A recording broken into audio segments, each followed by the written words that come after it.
Okay. All right, Yeah, good. good evening, everyone.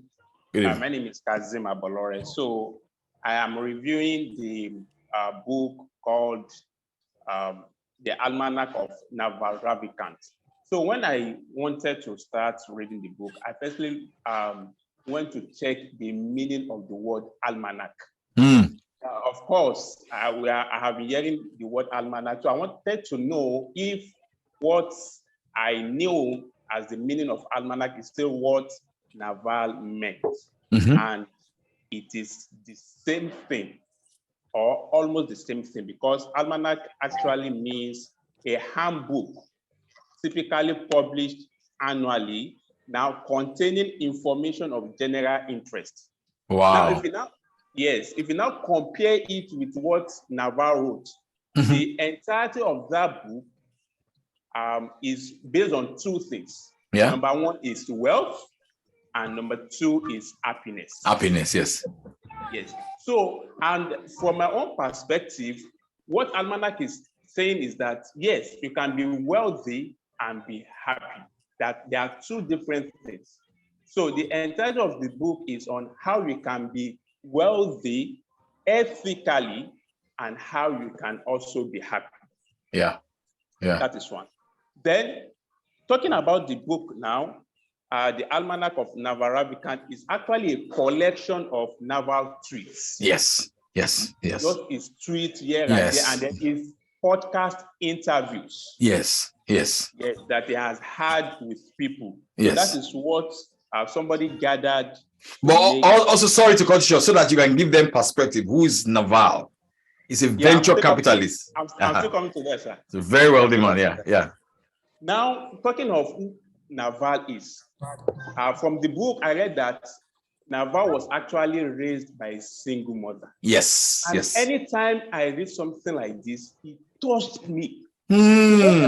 Yes, it touches me like somebody was raised by a single mother, and today is a venture capitalist, is a billionaire. He has invested in different businesses that we are using, including Uber. Yes. Including Twitter. Yes. Others. So it goes to tell you that it is not about where you came from. Come on, brother. Where you ended. Come on, brother. You get that now? Yes, then sir. From the book, I read that he's actually an Indian. Yes, he's Indian. He's Indian. This guy, I love this guy. Correct. And they migrated to USA. Yep. And he said that he's a book lover. Yes. And he mentioned something. He said that after school, he goes to library. That's where he used to stay. Kazim, don't drop this book. He said that he will be in the library till the library closes, not till when he wishes to leave. That's right, brother. Now. Yeah. So, and that is how he used to do every single day. Every single day. So that goes to tell us that, you see, Coach used to say that we should not be joking with reading. You cannot. Sorry, Kazim, so that we can just try our best. It's up to them. Not you. Every other person who's listening, can you do me a favor? Bring out your phone, drop a message in the whatever WhatsApp group that you belong to in my community. Let them know that the class has started and is busting on all cylinders. That Kazim is busting the book right here, so they can all join. Thank you. Will you do that for me? Yes, Coach. Thank you. Right, go ahead. Kazim, go ahead. So, it goes to tell us that you cannot read and fail. Oh, yes, sir. Cannot read and fail. Then, another thing that I learned from the book is that from the beginning, he actually wanted to be a scientist. Yep. But today, he's not a scientist, but he read economics and computer. But it was his mom that discovered him that it is business that you are going to do. he said that one day he was talking with his friend in their city living room, and his mom from the kitchen had his conversation with his friend, and he was telling his friend that he's going to be a scientist. But his mother said that you are going to do business. That is business. Yes. So it tells us that if you are a woman, for instance, you have power in you. And I've read in many places too of people who are associated that it was their mother that discovered them or helped them to achieve that they wanted to achieve. Now, let me now go to some of the quotes that I was able to derive from it. Look, in fact, virtually all of the things Naval wrote there, they are quotable quotes. Yes, they're powerful. They're powerful. They're powerful. I'm telling you. They're powerful.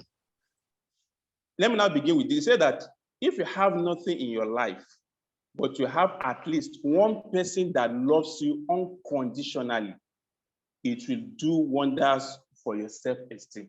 That's right. That's his mom.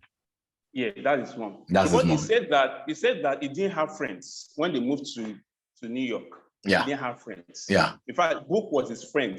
Yeah. But despite that, his mother was the only one raising him and his brother. That the mother showed love to him unconditionally. And that's right. That improved his self-esteem. That's right. Another quote here is that he mentioned that it is not, let me look for it. There are many things here, actually. He said that seek wealth, not money or status. I love that quote.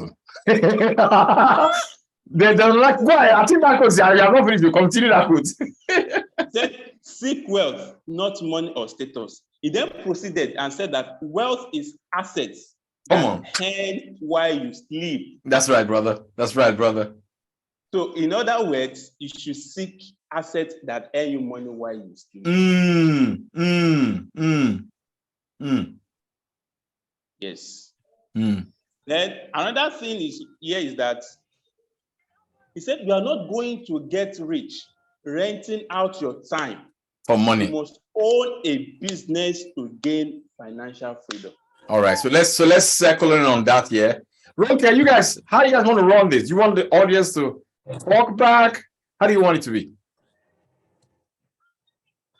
Unmute yourself, Ronke. Ronke, you want to finish first, or Kazim, how do you guys want to do it? No, Kazim is going to round up in a minute or two. It's already here online. Unfortunately, Harold said he assumed it was on Saturday, so I'll just conclude. No problem. No problem. They say she repeat. They say she repeat the last quote. People love the last quote. Repeat the last quote again. You are not going to get rich renting out your time. Come on, brother. Must own a business to gain financial freedom. Yes, sir. Yes, sir. That is powerful. That is powerful. Really, really. That's so powerful, man. Then there was one thing that I want to bring out to conclude. Naval said that getting rich, he mentioned three very key things. He said getting rich is knowing what to do, who to do it with, and knowing when to do it. Yes. When I read this part, I have to think deep. Yes. That getting rich is knowing what to do. So meaning that it's not all what that we do that will lead to wealth. Yeah. So someone can be working in what does not work again. Yes. Then knowing who to do it with. Yes. So it's not even about what you do. Then who are you doing it with? Who are you serving? Yes. About somebody said that you should look at the people you are serving, because if they are low, if they are low kind of people, then how do you want to scale up? That's right. So in fact, there's a part where Naval says that in the knowing who to do it with, that you should do things with people that that I remember that has integrity. One other thing again, something about long-term, Kenny. But that's basically what it was saying. In that you can do things with that can play infinite games with. Yes. Not finite games with. Build relationship that you can play infinite games with.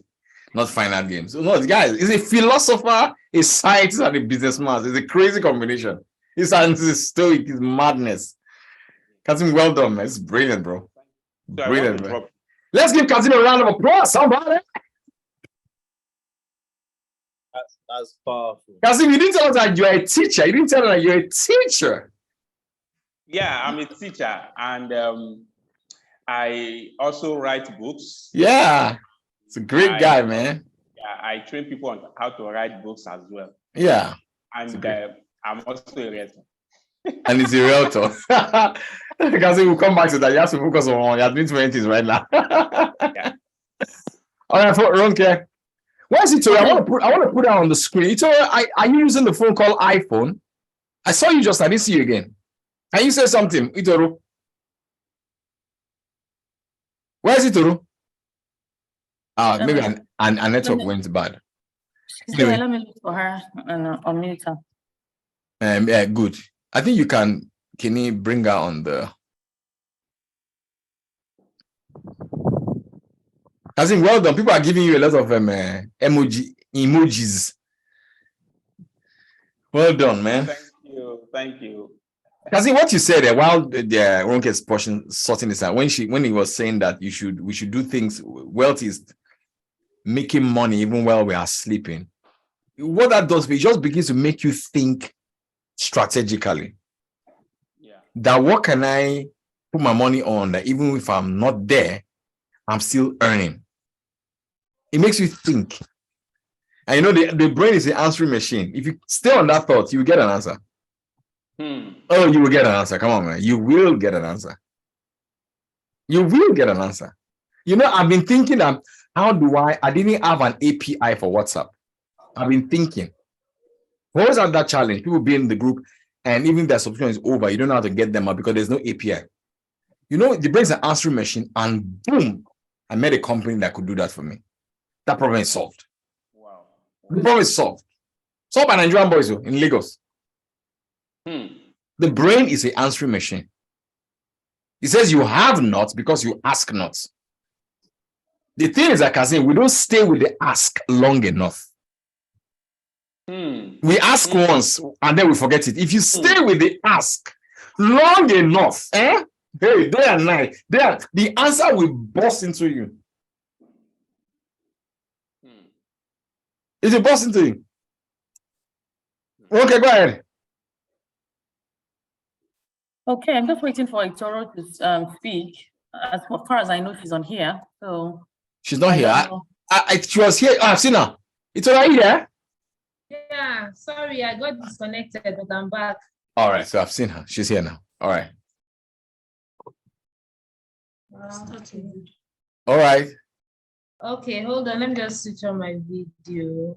Okay, here I'm here now. Sorry, I got disconnected briefly. I had to change my service provider. Yeah. Oh, let me get some better lighting. Okay, hi, Roger. Sorry. I got cut off for a few minutes, so I missed Kazim's close. Kazim, I was really enjoying your session. No, very nice. Thank you.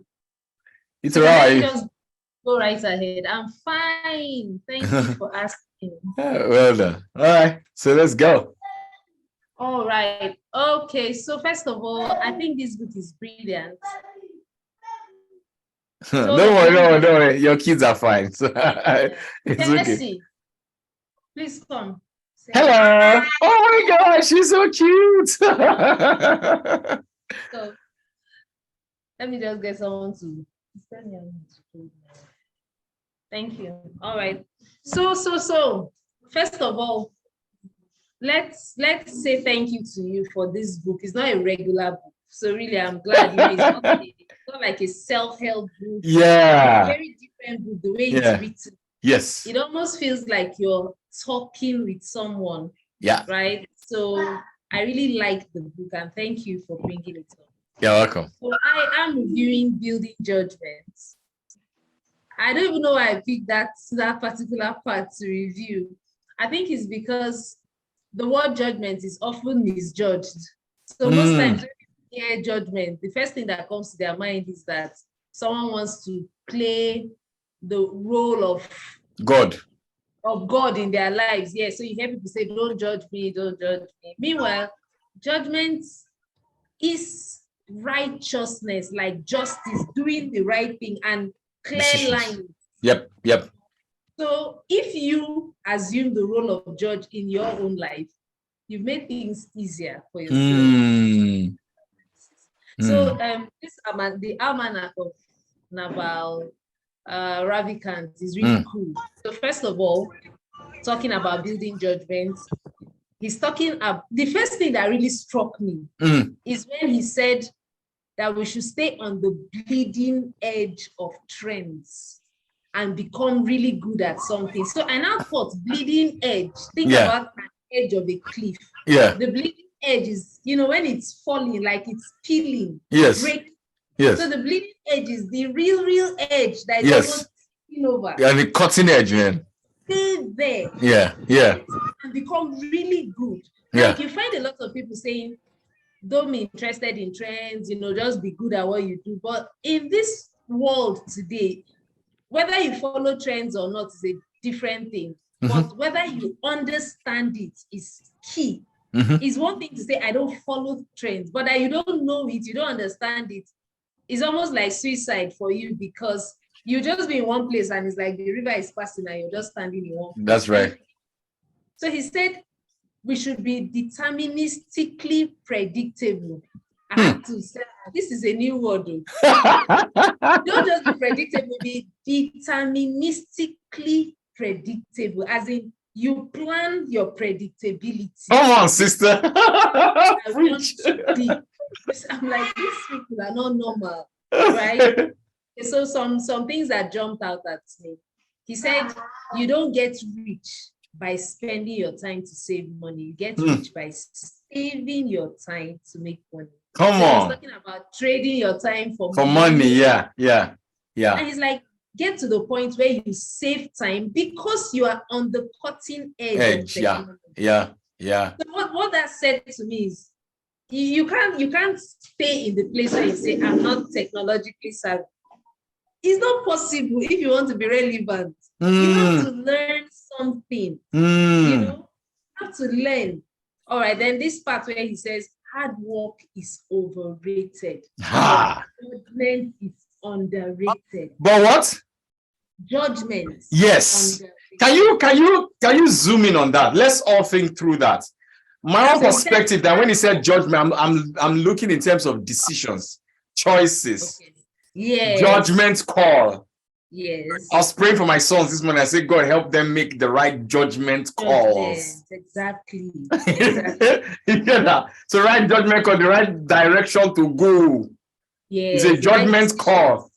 So what he said here to me, he said that is the same guy that said that your direction is more important than your speed. I put that thing in asterisks on my book. I'm like, no way. Do you get? He said, just get the right direction. And even if you are walking, you get there. If you are walking one step, you get that. So that's the judgment. Right direction, be going. It's better than speed. Because if you're going fast in the wrong direction. So let me leave you continue. So stay on that thought again. So don't leave that thought on judgment. Right. So he said hard work is overrated, judgment is underrated. He now said wisdom is being fully aware of the long-term consequences of your actions. Come on, sister. He said, is that wisdom that when you apply it to external things, it becomes judgment. So wisdom is knowing that if I tell a lie to my client, he's going to discover in future, right? I may make good money right now because I told that lie. If my client will discover it in future, it will affect my business relationship with him. It will affect my referrals. That means tomorrow I won't have a business if I build it on lies. So wisdom is applying that to my external circumstances and understanding the long-term implications. And then now the judgment call now is, do I want to sacrifice my tomorrow for a fleeting pleasure? whether it's business, whether it's my faithfulness to my spouse, whether it's my dedication to raising my children. What about your health? Do you want to eat that chocolate now? That biscuits now? Because I'm young now and I'm feeling risky.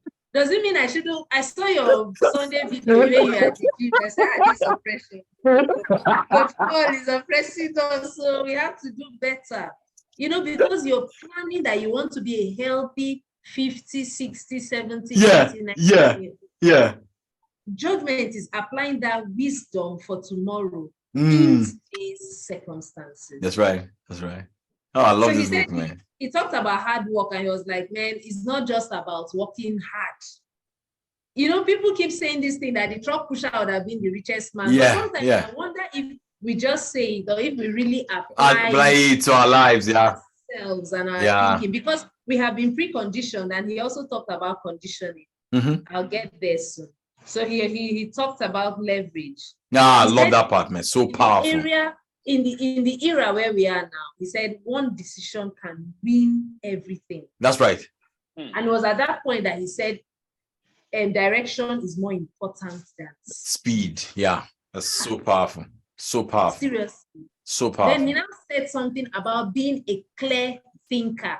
Hey you. Say hello. Yeah. This is my beginning. He'd like to come for all my classes too. Because he has a beautiful daughter. Have you seen her daughter? All right. So he said, clear thinker is a better compliment than smart. And when I saw that, I had to go for what the educational system in the third world is doing to our children. So if all you do for your children is grade them based on the third world grading system, then you're doing your children a disservice. It's powerful. Because being smart is good, but clear thinking is a skill that helps with right judgment. Yeah. It's true. So true. We teach our children to have clarity of thoughts, able to spread what they're thinking and say, this is why I'm thinking in this direction. This is why, and okay, because of my tomorrow, this is what I choose. Okay. So let's zero in on that now. So one thing I think can help us think clearly is when we question our assumptions. Okay, yes. Or question what we are doing. Yes. To make a name for yourself. Question our precondition. Yes. When it is time to move on the opportunity. Hello, Harold. Somebody's talking. How are you? Yeah, it's Harold. Did you get that? So I think that if we question, and we don't usually we have been preconditioned to say, you'd ask me question.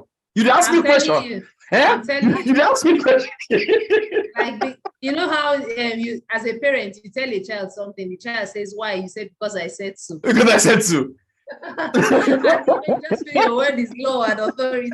You don't want to share, you don't want to allow the child think it through. Yeah. So really and also we don't also ask ourselves some of those questions as well. Like, sometimes you are somewhere, you're irritated by somebody, the person says something, you sometimes just ask yourself a question, what is it about me that gets triggered by what this person said? So you don't just stay at that place where you say, I'm like that. So he gave an example that when you just say, I'm Naval, this is how I am. This is how I am. You're limiting yourself. That's right. You need to question how you are. That's right. And then he said something powerful. He said, is it still serving me? I like that question. Can I say it again? My precondition. I like it again. Is it serving me? I love it. And like this, my papa teach me, this is how I was raised in my village. This is how we do it. But is it serving you? I love that. I love that. I love that. If it's still serving you, cool. But if it's not serving you, why don't you question it? And change it. Maybe your forebears did it that way because it served them at the time. But you're no longer in the stone age. Okay, why don't you just keep doing friction between two stones to I love it. Bring about fire. Brilliant. That's how your ancestors did it. Then he talked about something I didn't check out. I planned to, I still will. Talked about Richard Feynman, a very brilliant. Yes, very brilliant. Yeah, very popular.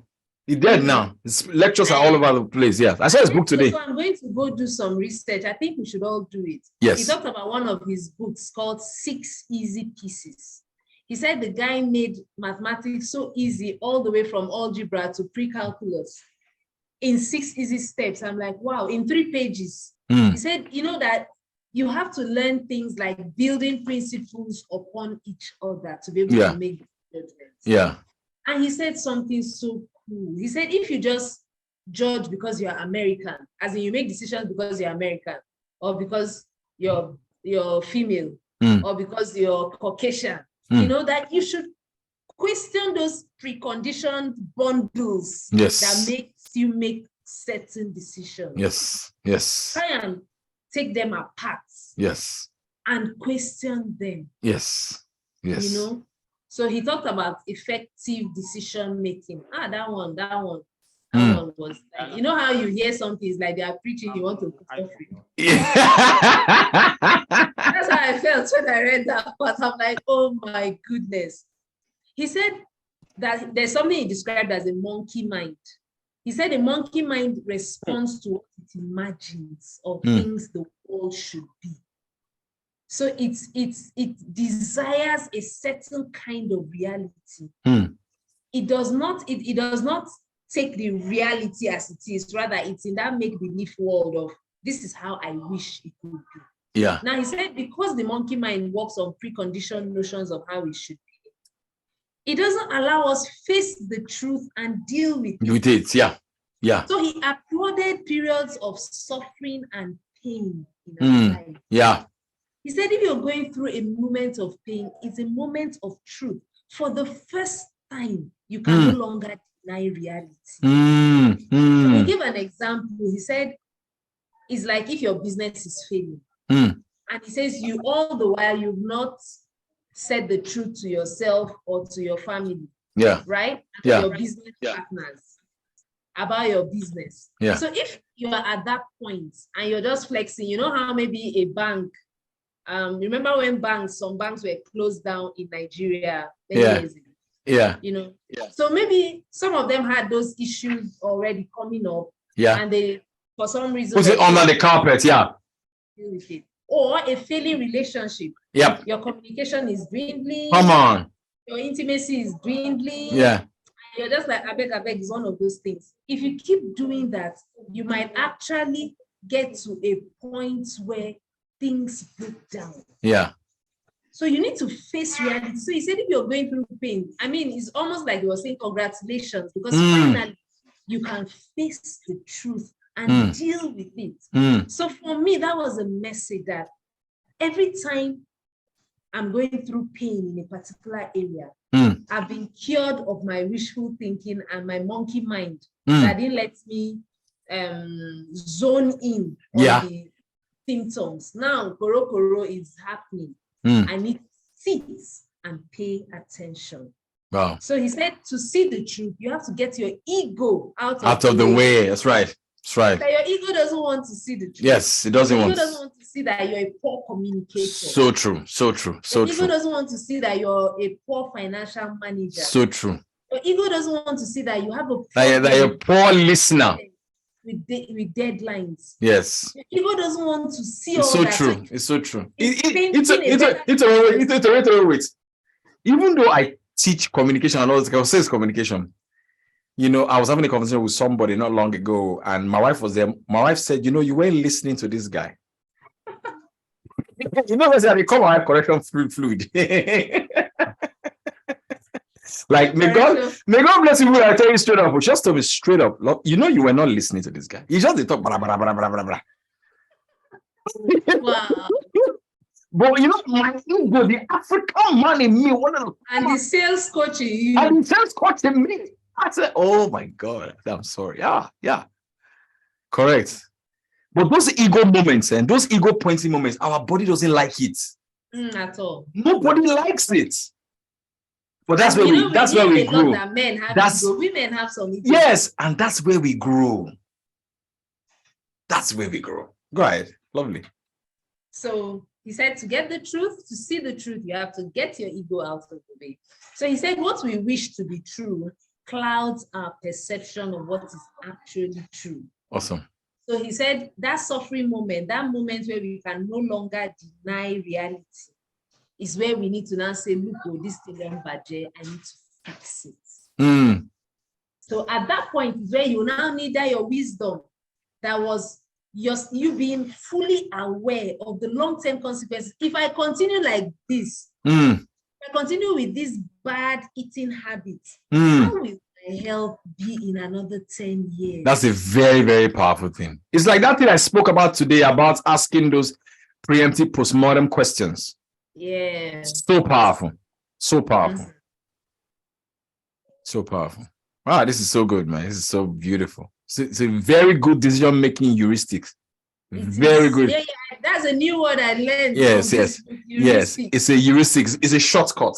A shortcut. Yes. A mental model. A mental model. Yes. It's a heuristic. It's a powerful heuristic. Yes. You know, you can just say, okay, this thing I'm about to make, what's the downside and what's the upside? If the downside is more than the upside, there's no points. Yes. If the upside is limited, the pleasure is not much. It will be there. But if the downside after the pleasure is plenty, another wala.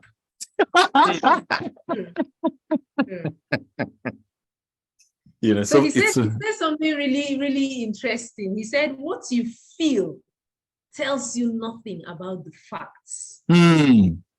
It merely tells you something about your estimates of the facts. So I read that particular part yesterday or 2 days ago, the whole frenzy about Valentine's Day. And then I thought of some people who are building relationships based on feelings. And I'm like, man, these feelings are what? They are chemical-based reactions. They are not facts at all. That's why you see people, someone is dating a Yahoo guy, and you're like, why would someone be dating a Yahoo guy? Like, you already know that this guy is a criminal and might be caught tomorrow. But they say, oh, he was so nice to her, so caring. So I'm like, for crying out loud. That's someone getting feelings to interrupt facts. Being objective. It's good for us to always remember that what we feel tells nothing about the fact. So rather, powerful. it's just telling us about our estimates. Yeah. Those facts. Beautiful. Then he said one more thing that I used to do, but I wasn't enforcing. So after I read that, I decided to start enforcing. Okay. So I used to have a day in the week when I don't fix meetings. So when I'm fixing meetings, that particular day, I don't fix, I just leave it open for myself. But because of plenty meetings here and there, sometimes I find myself trading that day that was meant to be sacred for me. But he insisted, he said, have a space. It's true. A space. It's so powerful. Be bored so you can think effectively. And I remember Ronke Posh, that would be 2 Christmases ago, I think.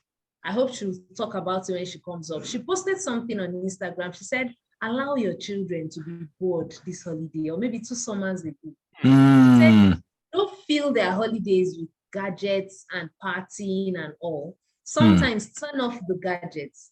No partying, no visit. Let them be bored. I love that. She said that time that they are bored, their brain is going to go into creative mode. Correct. So the book said it too. It said, allow yourself to be bored. That when you're bored, your creativity kicks in. And I said, give yourself 2 days, maybe in a week, that you call your thinking day. And he said something so cool. He said, give 2 days so that when you default, it will fall back to 1 day. He said, because when you say 2 days, it will fall back to 1 day, maybe. So at least eventually you have 1 day. That's a brilliant heuristic as well. That's so brilliant. So brilliant. It's like you're tricking your brain. That's right. You know. Yeah, I love it. Your brain, I have these habits, but I'm going to override it by saying I'll take 2 days, so that when you eventually give me one, it's like what I wanted. Brilliant. Brilliant. He talked also about habits. He said he does predetermined habits. I think that's that deterministically preconceived thing again. He said he doesn't just want to fall into habits. Oh, it's my habit, this how I do. No, he wants to predetermine that this is the habit I want to build. Form, To become possible. Wow. So powerful. In fact, let me end with this quote that he said that stayed with me. That's good. And do you know that life is simple? I think we're the ones that complicate it sometimes. Spot on, my sister. Spot on, man. He said, tension is who you think you should be. Relaxation is who you are. That guy's a philosopher. You see that time in your life that you are overwhelmed. You have deadlines. That's tension, man. That's who you think you should be. That's the notion of yourself you've created or you allowed.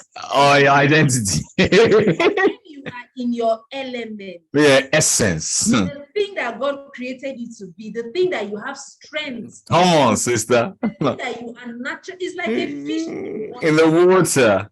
He said relaxation is who you are. Come on. That thing you do easily, without too much. That's who you are. So why don't we major on those things? It's like a strength-based. I developed a strength-based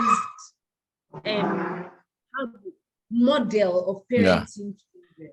So instead of just saying, we all have strengths and weaknesses, and sometimes we want to change our weaknesses to strength, but in a funny, odd way. Some of those weaknesses are strengths if you look at them through a different set of lenses. Yeah.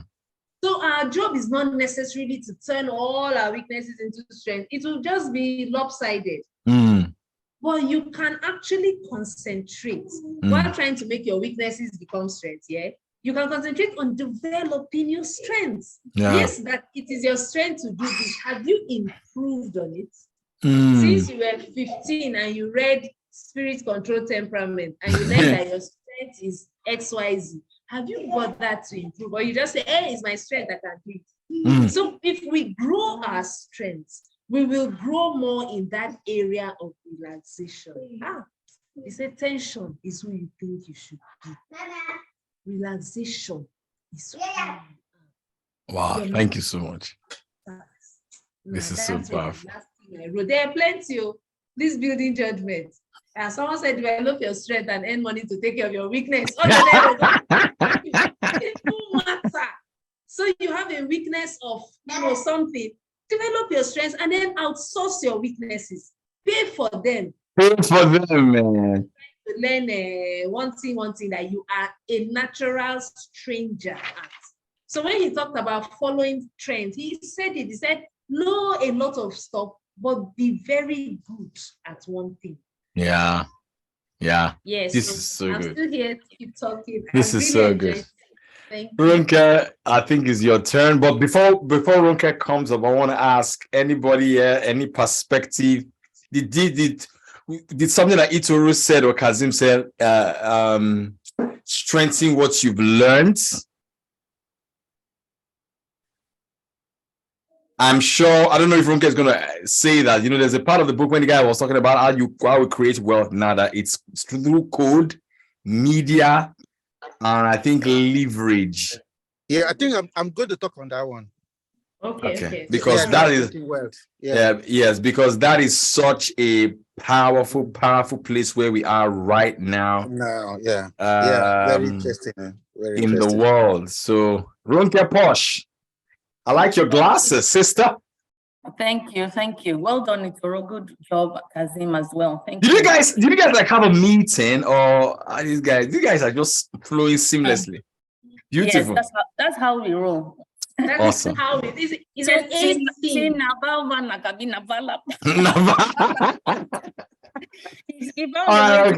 name. Okay, let me put Harold on the screen as well. So go ahead. Let me look at Harold. Almanack, he says. Okay. Talking about happiness. I'll go next, Harold. I'll be because I have another meeting. I'll be talking about happiness and reading. And I actually let the others pick their sections before, and I just took what was left. And it happens to be happiness and reading. And happiness and reading are quite important to me. My life is about just being happy regardless of situation. So I really enjoyed this. I still urge everyone to read the book. My 17-year-old is here doing the book review with us. That's how important it is. Beautiful. It was fun. And I read the book and I listened to the audio 2 more times. So I've read it 3 times. Lovely. So it's quite easy. So people must ensure that they are reading, because one of the tips, he said, if he's to give his child or children any tips for life, what would it be? He said he would ensure that they read. And I told my daughter that anytime when I die, one of the things I want you to be precious to you are my books. I have over 1,000 books because I love reading. I have 4 libraries and I keep telling her, just keep reading, keep reading. I can't go a day without reading. Beautiful. So I'm going to I'm going to share my screen. That's okay. Sure. Yeah. Sure. Okay. Share my screen. There we go. Found it. Beautiful. Can we all see? And one or two people can confirm to me that they can see. We can see. I can see though. Okay. Beautiful. Yeah. Okay. So I'm just going to move this out of the way. So we all know the name of the book already. And my name is Ronke Poch. For those that don't know me, I am a parenting practitioner and director of the Posh School, Parkview Estate, Ikoyi. I'm a certified family life therapist, NLP practitioner, author of books, and a public speaker. So that's me in summary. This is the book we'll be reading, and I'll be talking about happiness, like I said already, the philosophy, saving yourself and reading. Now, learning happiness. Too many people, there are too many unhappy people alive. This is what he says. And I'm going to be sharing what I agree with and what I don't agree with, because as amazing as the book is, there are many things that they do not resonate with me. They may resonate with you, but they don't resonate with me. Say, for example, he doesn't believe in an afterlife, for example. He doesn't just believe that everything will turn to dust and have no meaning. So there's nothing like legacy. He doesn't believe in all those sort of things. So that's not me. But I will share it anyway, so you can take whatever you want from it. Too many people are unhappy and they are alive. So what is it that can make you happy? He's saying here that not one thing can make anybody happy. There are different definitions of happiness, and you have to create your own happiness. Yeah. It says oftentimes the reason why people are unhappy is because they have unfulfilled desires. That if you have no desire for anything, that you will not be unhappy. So if you're just in a state where you just are, and you're not looking at somebody else, then you will be happy. At the same time, I'm thinking to myself, is it possible to just be without desiring? Because I'm sure there are things that he himself desires. He must have desired his wife. He must have desired to have children, and those things have added to his happiness. However, he just says, unfulfilled desires. So at some point, we should have, I do believe that we should have desires. But he says, narrow down your desires. Eliminate the source of your suffering. So in here that if you say, for example, maybe you like this guy so much or whatever, if you're not so stuck up on that guy or that girl, perhaps you will be able to reduce the suffering in your life, because it's the things that we desire that cause us to suffer. So if you are desiring too much money, maybe you want 10 billion before December and giving yourself this unrealistic goal, if you eliminate that, then it will cause you to suffer and to be a source of your unhappiness. And it talks about life being a single player game, which I totally agree with. And I tell my daughter all the time that you should learn to spend time with yourself. And it talks about meditation and silence, which I'm a big fan of.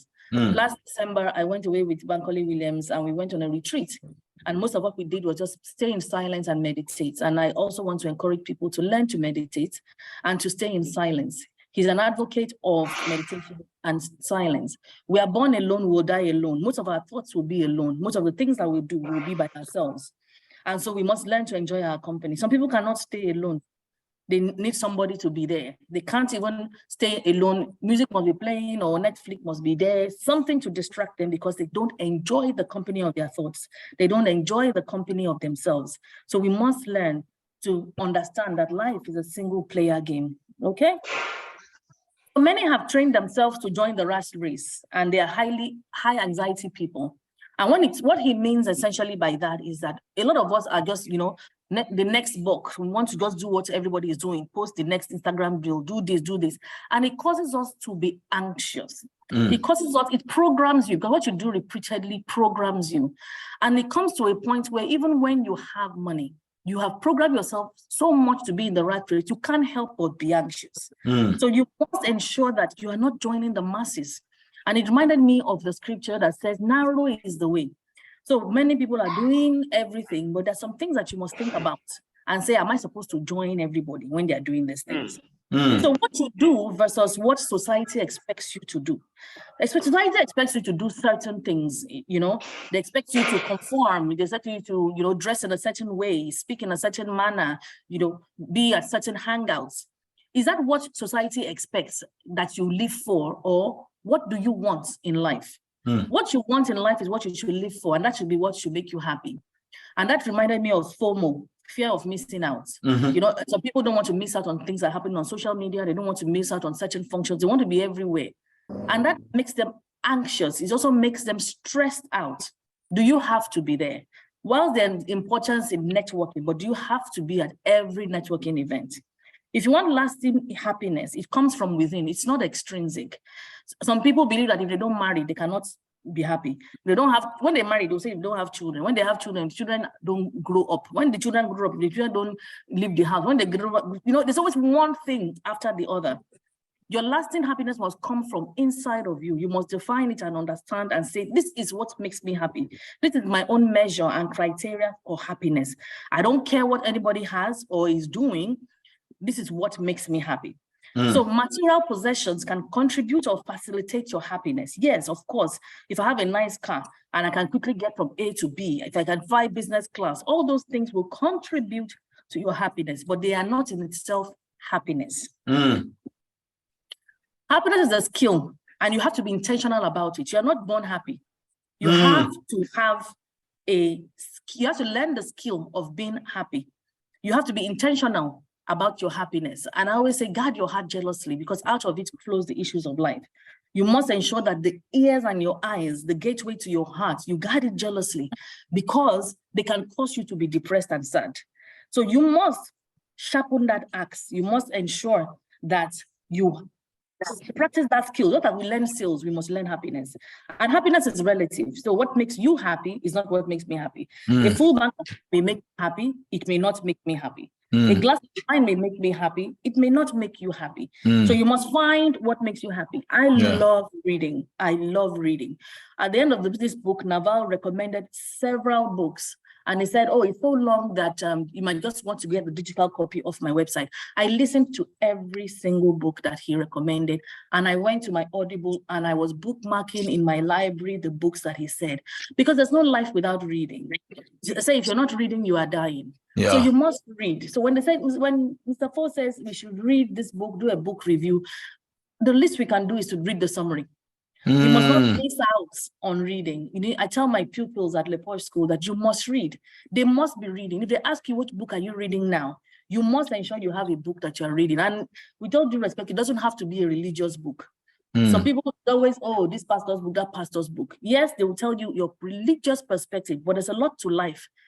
There's so many books. People will still discuss at the end of this, before the end of this, the sort of books that he recommends that we read. And you must find activities that make you happy. What is it that makes you happy? So some people may just be in their homes and they are actually just brushing the hair of a doll and plaiting it and letting they're happy. Very well. And they're happy. Yes, sir. It's not more than that. Some people are just in their home. Sometimes I'm just playing with my daughter and we're having a pillow fight, or we're just having a laugh, and I'm happy. I don't need to have my measure of happiness will not be somebody else's measure of happiness. Yesterday was Valentine's Day, and it's the first Valentine's I'll be spending on my own in 24 years. My husband is not in town, and my daughter is not in town. So this is the first time that I'll be spending Valentine's Day on my own. And I chose to be happy. Like I said, happiness is a skill. I ordered the fancy gourmet meal for myself. I prepared my dining. I did everything. It was beautiful. Absolutely. You would think as if I was having a fun. But when my thing arrived, I'm sure the security guard would think I'm having an affair because the way that the way the package arrived. This woman. They were just looking, who brings one for madam? For myself, exclusively for myself, because I was going to be happy. Nothing was going to take away that happiness from me yesterday. And I enjoyed myself. A friend joined me eventually, and we enjoyed ourselves, and we watched the Netflix movie. And I'm not the Netflix person. So yesterday was a good day for me. So what am I stressing there? That you must create your own happiness. What is it that makes it? Nobody is responsible for your happiness. Nobody is responsible for your happiness. They can contribute to your happiness, but nobody is responsible for your happiness. So find activities that make you happy and give you peace. Obtain from things like screen time. Screen time, he says, and we know this, we all know this. Screen time, as much as we know that we work a lot with our screens, is a big source of depression to our lives. Some of us will compare our life. You will be happy until you go and see somebody's car on Instagram. You will be happy until you see them carrying one bag. You are happy until you see that they say their course is sold out. Nothing was wrong with you until you logged on to Instagram. You were fine before.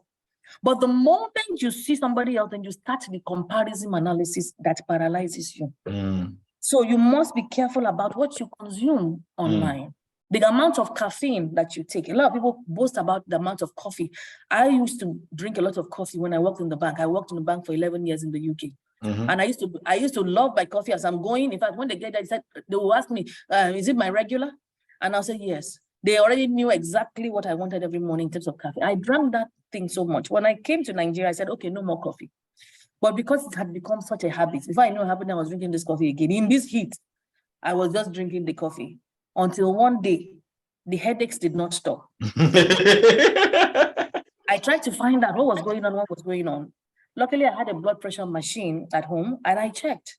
And lo and behold, the blood pressure was so high. I went to the hospital and the doctor said, man, how many cups of coffee do you drink a day? I said 6, 7 cups of coffee. That's too much, Adroke. I drink 1 cup of coffee a day. Max. It's drugs now. Max too. Jesus Christ. God forbid. Yeah. I drink it like enjoy it. And he talked about sugar as well. We talked about the amount of sugar that we consume.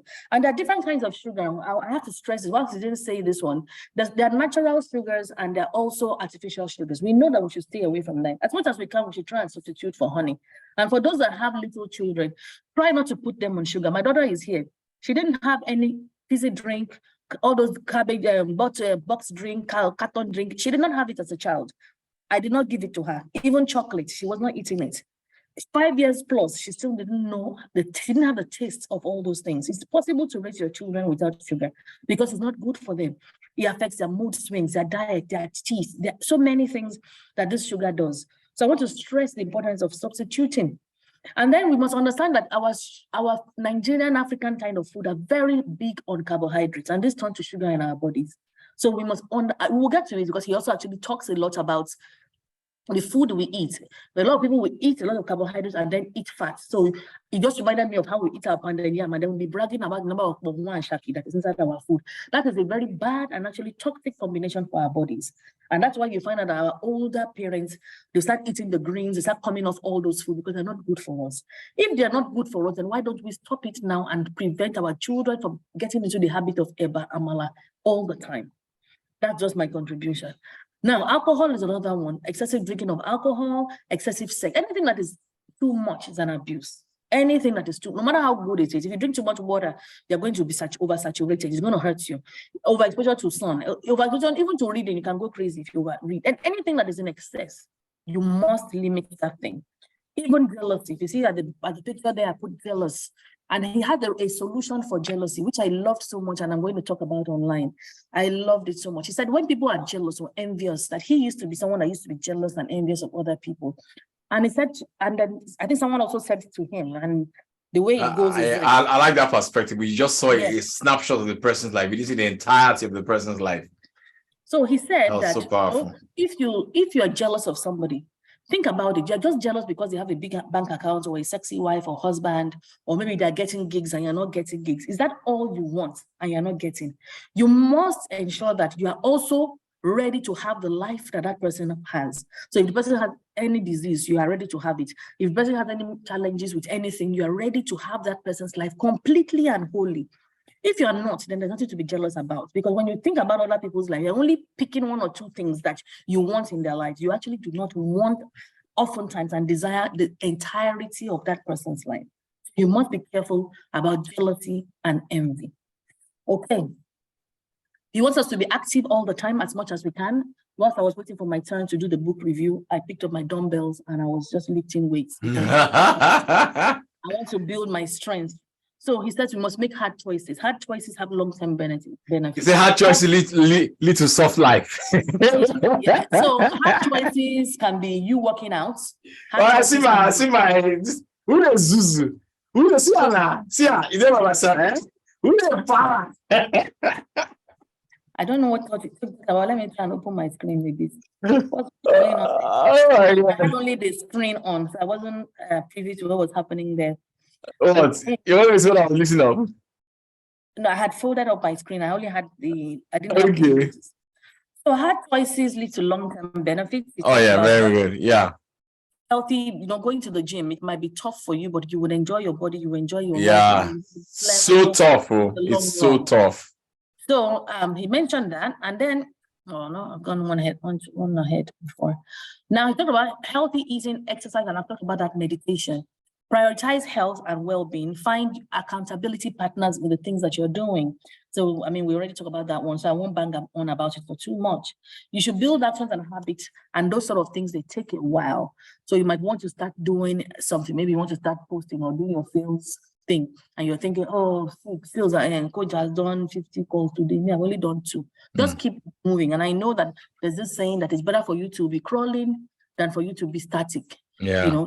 Just keep moving. You crawl, you walk, you run, eventually you fly. Just keep moving. Next. The other things here that he talked about that meditation, he went so much on about it, and gratitude. So we talk about gratitude in the group, we talk about journaling in the group. I particularly love journaling because it's a practice that I've done for many, many, many years. Yeah, such a good thing. Such a good thing. When I had a trauma last September that affected my life to a significant extent. And it was journaling that helped me. I have to look for a way to mute this person. Who is this person? This professor. I've muted the person. Go ahead. Okay, awesome. So the journaling helped me to go through a very rough patch in my life at the time, last year, September. I was just putting things down. It helps you a lot. It helps you to it does. It helps you to be grateful, and it distresses you. It does. Very good. It's a very Another good thing thing that I did that helped me was coloring. I had coloring books. These coloring books, they sell, I don't know if they sell them here, but I'm sure they will somewhere. Just different images and flowers or plants or fish or whatever. And you just color them, and it helps you to be in a space on your own. You zone out. It helps you to zone. Essentially, we must learn to zone out because there's so many things happening in the world right now. Yeah. And we can't connect. Already the way that the brain is wired, all the stimuli that come to us, we bounce it back. We don't take everything. There's a process of deletion that some information your brain can't take everything. You go crazy. So some of them will be eliminated naturally. But then all the ones that are still coming to you, you yourself must intentionally look for a way to zone out. Because at any point in time, there are multiples of thoughts coming to you. So what are you going to do to ensure? So when you want to meditate, there are different kinds of meditation. But he says there's an easy way to meditate without even going to meet a guru to teach you anything. Just stay in your bed, close your eyes and think about nothing. If anything comes to your mind, just erase it and just stay for 1 hour, 60 minutes every day. And that's enough. And I'm someone that meditates. I've learned to meditate. I enjoy it. And if you meditate as you go on, I just want to add to this because I'm a meditator. I'm one that loves to do it. Some of the things that I do, if you check on YouTube, there's something called rain noise. You just be hearing the sounds of rain. Yeah, you can actually get it on Spotify as well. So many sounds like that. You just put it on. Some of them are 8 hours long. You just put them on and you meditate. Think about nothing. You just sleep well. There's lots of meditation music on YouTube. So guys, I just suggest that you do it. And sitting in silence. If you don't love yourself, you can't meditate. If you don't love yourself, you can't sit in silence. You don't know how to do it. You want something else to engage you. So if you want to test that you love yourself, see how well you can meditate. You have to reduce your screen time. We talked about that. Those who love you prioritize you. So others work and others are secondary. So you must follow your passion, beware of others. take action, and be determined about the things that you want to do in life. Fantastic. We talk about motivations, and then he talked about core values. Talk about his core values, about which included he had poor core values until a point in his time. So he wasn't the guru he is today, essentially. But at some point, when he started recognizing his core values, that was how he connected with his wife and they started their family. So he now talked about the meaning of life. What exactly does life mean? This is where I begin to have quite significantly more differentials with him. So he talked about the meaning of life. So his own meaning of life, life really, there was life 10 million years ago.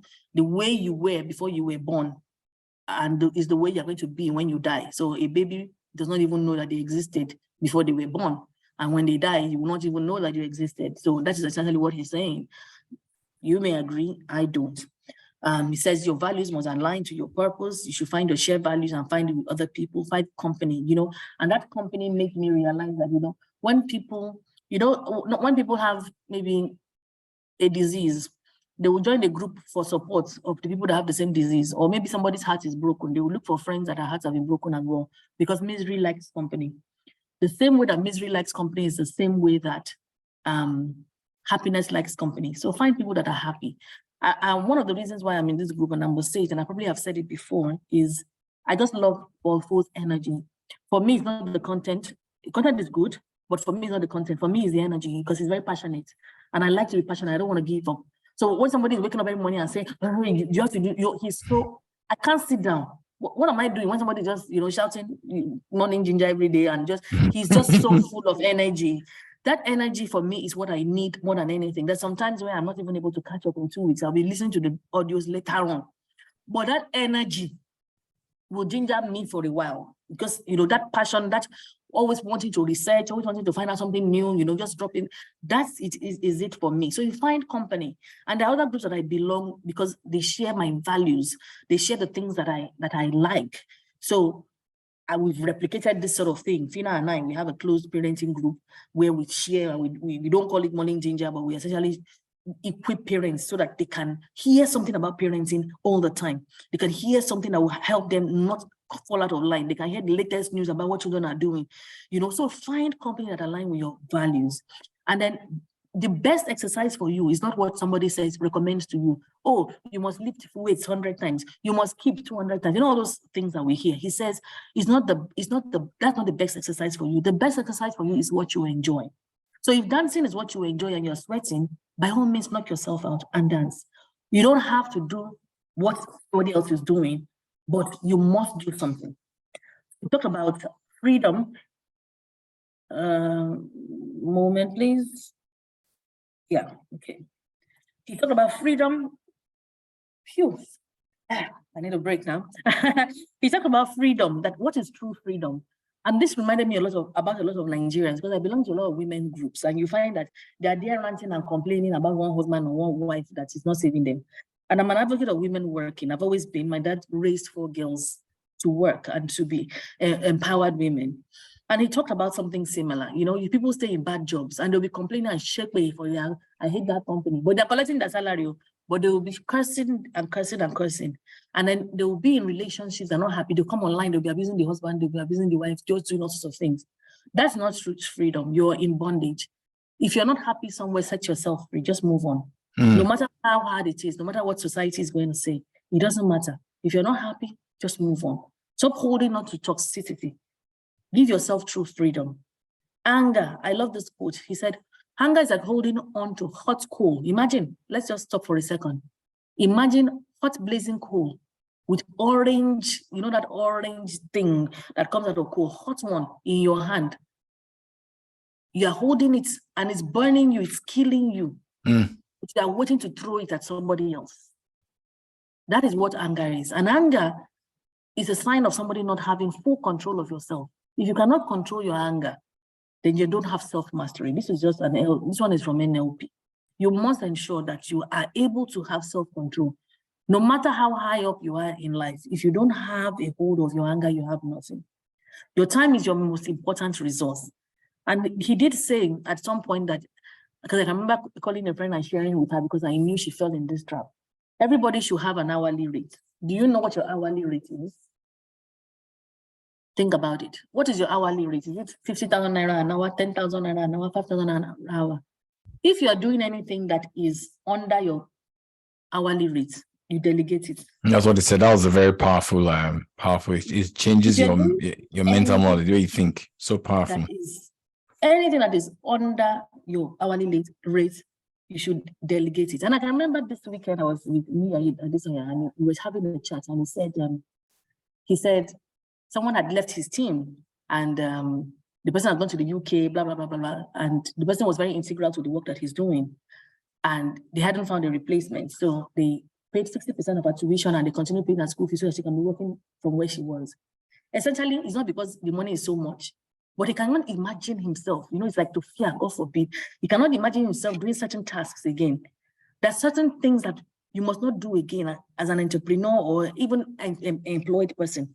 You must use your mind and your brain space to do something more constructive that will generate more cash, more happiness, and more freedom. There's some things you just must not be found doing.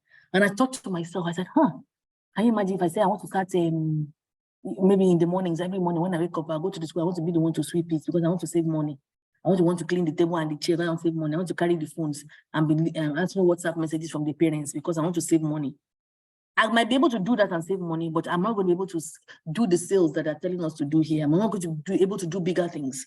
So whilst you might think you're saving money, you're actually wasting time, and time is your most precious resource. So not making others happy, it says you're not responsible for making others happy. And that one is, I'm stuck in between, because again, to an extent, we're responsible for making other people happy. I believe that. He says we're not responsible for. And I can remember also when we are responsible. But he says we're not, because when the thing that we must not be dependent on other people making us happy, but we must do our best to shine our light and make other people happy. Yeah. And I went through my trauma in September, when it started in September. If I didn't have people trying to make me happy, I'll probably be 6 foot under by now. I'm telling you, it was that bad. The trauma was so bad that it was human beings that God sent to me that ensured that I was able to get through that time, and they ensured that I was happy. So when it says, you're not responsible for making other people happy, I didn't quite agree. But here we go, that's what he has to say. Then he talks a second about saving yourself. He talks about money. And in this order, he talks about money, he talks about health, he talks about mental health being very important. Your health, he said, is the most important. Then he says your mental health, so your physical health is the one he means by health. That if you have a piece of health, then you can get a piece of life. That's how we put it. Then your mental health is very, very important. Very, very significant. Your mental health, you must look after it, you must preserve it. Then your spiritual life is also very, very important. The relationship that you have with your friends and your family and all those sort of things will equate to your freedom. This money will buy you this freedom. Money gives you options in life. It gives you options, Some people will not be able to be here because they don't have any other option, because they have to be somewhere else doing something. But money can help you delegate that task, and you can be here. Money can cause you to, take a month or 2 months or 3 months off in a year and just enjoy life with your family, go on vacations and just do your own thing. It gives you options. Physical, mental, spiritual, family, health, and well-being. That's the order. And it talks about exercise being a life's journey. There was something he talked about cold baths. And I liked that because I was doing it, but I didn't realize that. No, I still do it. It's very, very, I advise everybody to do that if you can. It shocks your nervous system. I do it in the mornings. My children know when I'm doing it. My whole house know when I pour the cold bath, but I can scream. Talk about those cold baths. Everybody try it. It's so good. So healthy. I do it in the afternoons when it's so hot and it cools me down. I do it for cooling down purposes because sometimes it's just so hot and there's no amount of AC or anything, you just want to cool down. Yes. So I do it, but I don't do it in the mornings because in the mornings I don't come out of AC, my body is cool. I can't, I don't want to get one on hypothermia and go and shock myself, because you can do some of these practices and actually hurt yourself. So we must take it with a pinch of salt sometimes, because there are some extremes. There's this thing my daughter showed me on YouTube where people will freeze themselves in a bucket of ice. They are extreme. They can shut your heart down. They can kill you in one capacity or the other. but he encourages those cold baths. No, I mean, but you can do those things in moderation, but they are good. It's Exactly. good. It's very good. It refreshes me when I do those cold baths. I Encourage you really love it, and I enjoy. So maybe you want to try having a cold bath tonight and share in the group how it helped you, how it made you feel. And you want to share your cold bath experiences. So, like I said, you need a piece of body to get a piece of life. Then he talked about reading, one of the ones I love the most. So you don't need to read what others are reading. I can remember there was a time that there were some popular books. I don't want to name them because this is going online. You know the popular books. Have you read this one? You're not read it. Hey, if you're not read it, And he was saying that a lot of these books, they're just for social approval. Let them say me too, I don't read them. Let them say me too, I get. A lot of people will buy it to be on their shelves. They will not read it because or they will even read it just because everybody is doing it. He says you don't have to read what everybody is reading. You can read even comics if that's what you enjoy and that's what expands your mind. Mm-hmm. And he says you should read originals like math, science, psychology, and philosophy. And we should ensure that we're reading books like that. The original, the old, those old prints. He was encouraging that people should read something like that. Then there was another thing he said, which I didn't quite agree with. 200%. He says we should read these old originals, and I do understand. And he gave example of books about from Adam Smith, Darwin's books, Sapiens and books like that. He gave examples, but he also says that because all these new books that they're writing now, that a lot of them are diluted kind of thing. They're coming from, they're not necessarily the right way anymore. Okay, let me add something to that. Well, so that we can have. Okay, go ahead. I've not learned it. Right. So when he mentioned that, I do understand that he was extrapolating and saying that, okay, this is the authentic kind of thing. Good. Then I remembered my own space. When I remembered my own space, I remember that our parents did what they could with the knowledge that they know. So say, for example, a lot of them believe in beating children. And there are new reports now about the impact of beating children. Now, you won't find old books that will say don't beat your children. You in fact, if anything, if you find anything, they will even encourage you to beat them. But now you will find books that will have the theory and the reason why you should not beat those children. Those are modern books. They're not even old books, but they are proven facts. There's research that has gone into them to tell you that this is the impact on the mental health of your child when you're constantly yelling, criticizing, comparing, beating your children.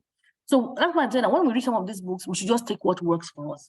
Now, it's good to read those books, but then there are new things. So when we talk about sales, and I talk about Mr. Fo, I said, okay, let's talk about Mr. Fo. He's teaching sales strategies now. He's teaching a lot of new age strategies. Those are new. They don't exist. Social media, sales, and all those sort of things, they didn't exist in the past. Mm-hmm. They didn't exist. There are new things that have come up now that are causing us to do things differently. Then I talked about the Montessori system because I'm a teacher. Montessori does not believe in the use of technology. He does not believe in having televisions and stuff like that, or even screens.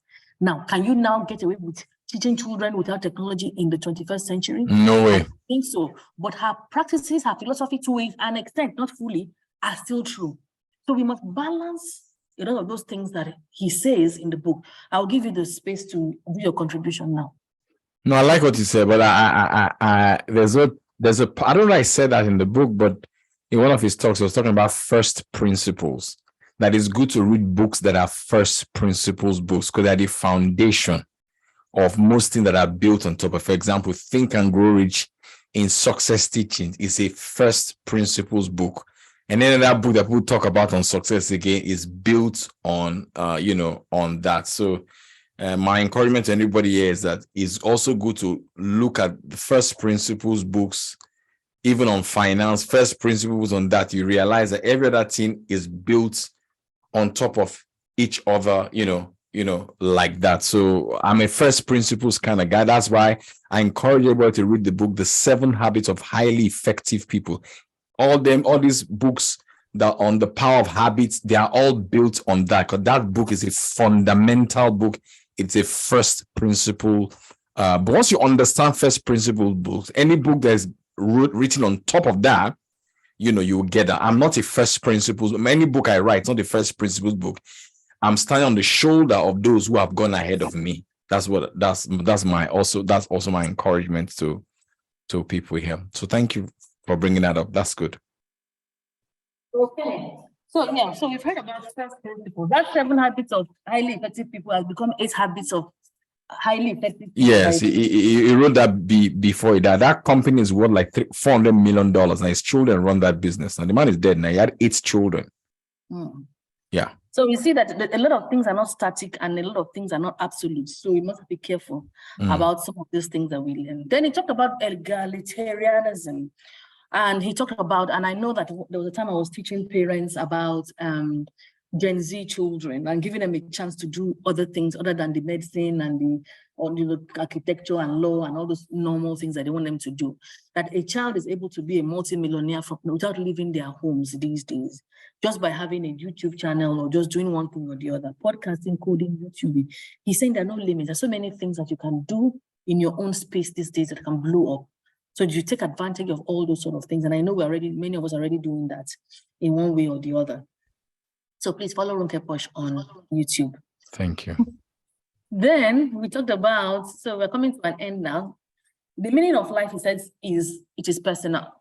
And I'm glad he said it is personal because according to him, he does not believe in an afterlife, which I spoke about. There's no meaning, no purpose to life, all fades away. So create your own meaning and theories, live by core values we've talked about. Wealth is important, but not the only key to happiness. Make sound investments and judgments. And we talk about sound investments and judgments. So guys, did you download the piggy vest? Did you do the dollar thing that Mr. Fo said we should do? Yeah.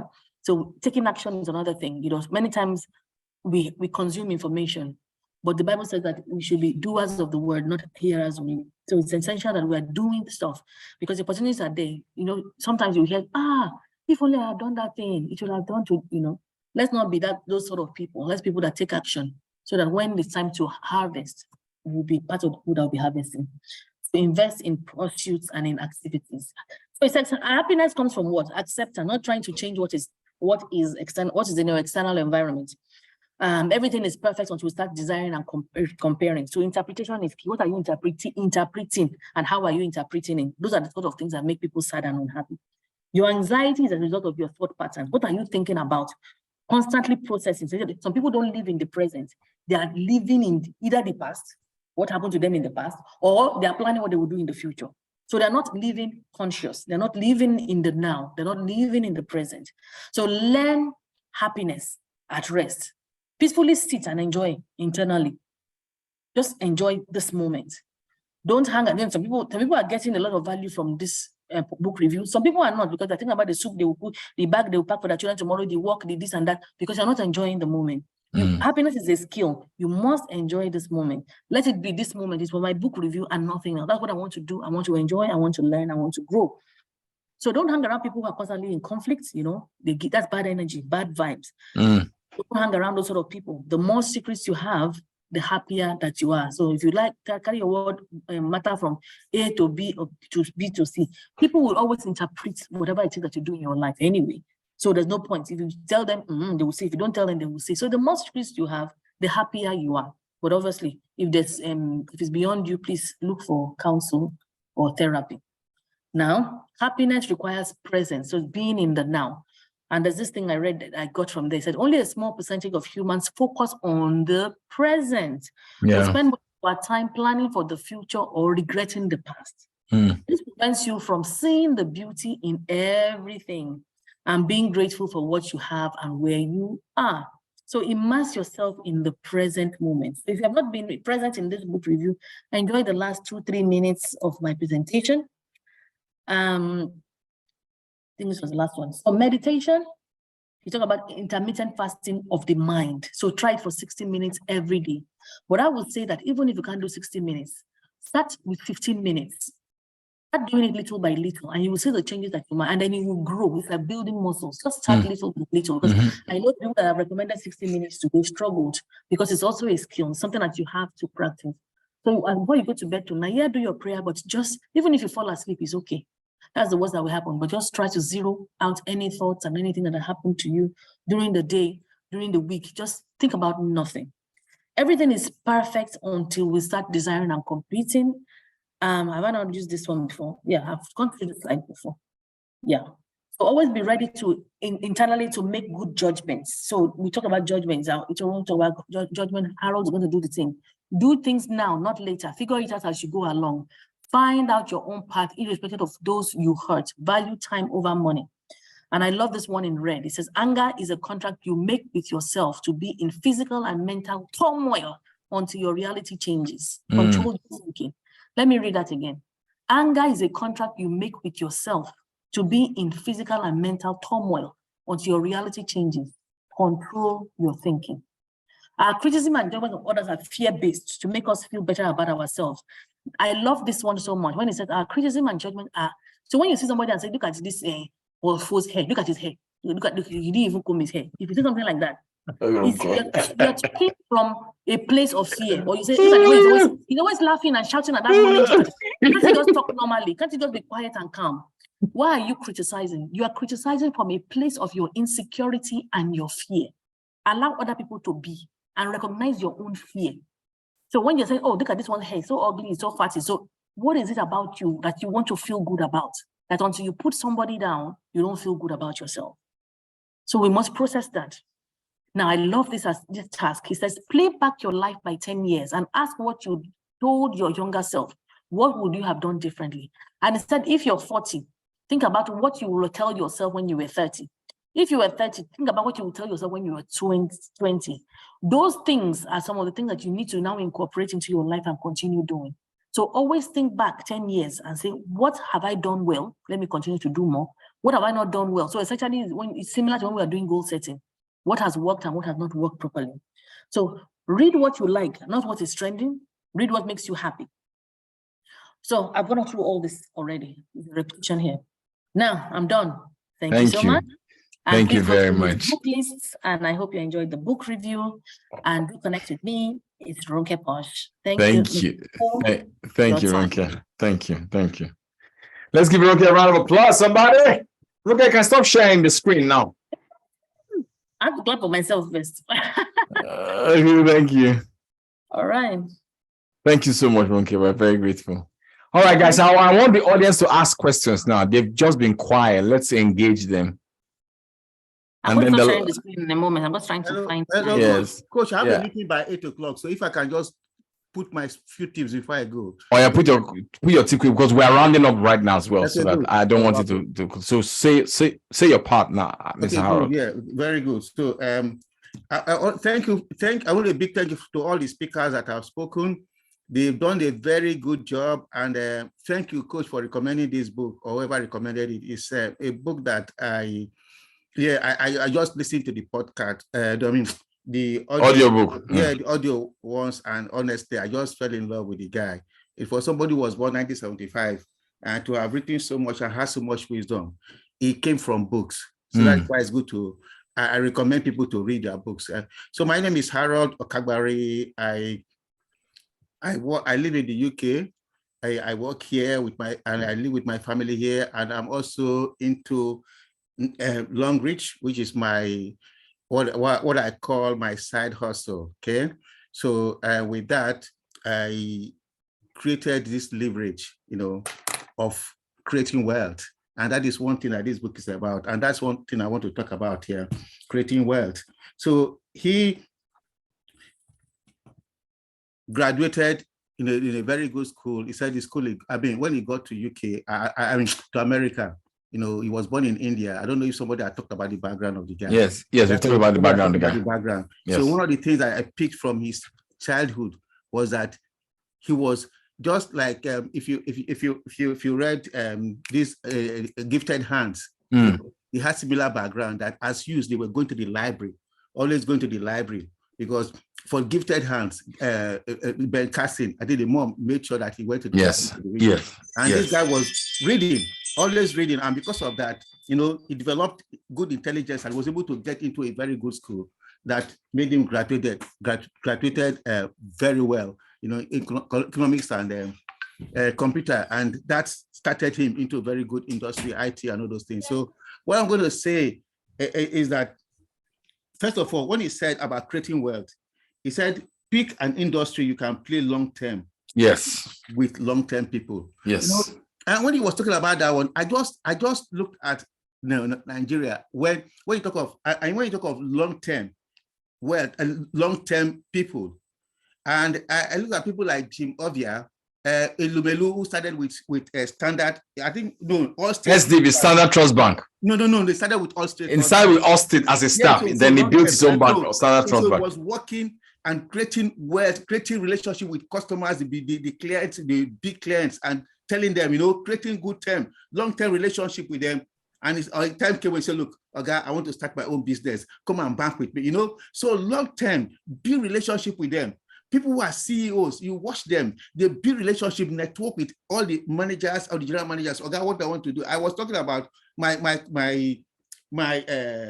schoolmate, who became a professor in ILAG, when we were doing after our masters, we just went to the industry. This guy stayed, we were calling boy. It was the professors. We're going to be carrying their children to school, take their children back from school, building relationship with all the professors. Find what is going on. He got his doctorate. What is going on? Becoming a PhD. What is going on? They want. So relationship matters. That's the first one. How you build wealth, long-term relationship, networking, leveraging with people that matters. Serve them. When they laugh, don't let them call you boy. Don't matter. Boy, but you are getting to their hearts. When it is time for them somebody to nominate, they will remember you. You helped me to carry my child. You helped me to go to that industry to go and submit that project. You helped me to do this. So build relationship with long-term people. If you are a stockholder, build that long-term relationship. It's very important. That's the first thing. And he said the internet has massively broadened the possible space of careers.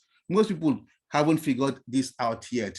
Okay, now this internet issue, let me just see how he started it. He said in those days, capital, to build wealth, people who have money, there are people who have capital, and that, for example, people who are in the banks who have managed money. Today I was reading about somebody who got about 14 million and he died, and they said the woman was taking some money, and the family they are suing in Metro today. But these are people who build well because they are in the banks, they are in the financial institution.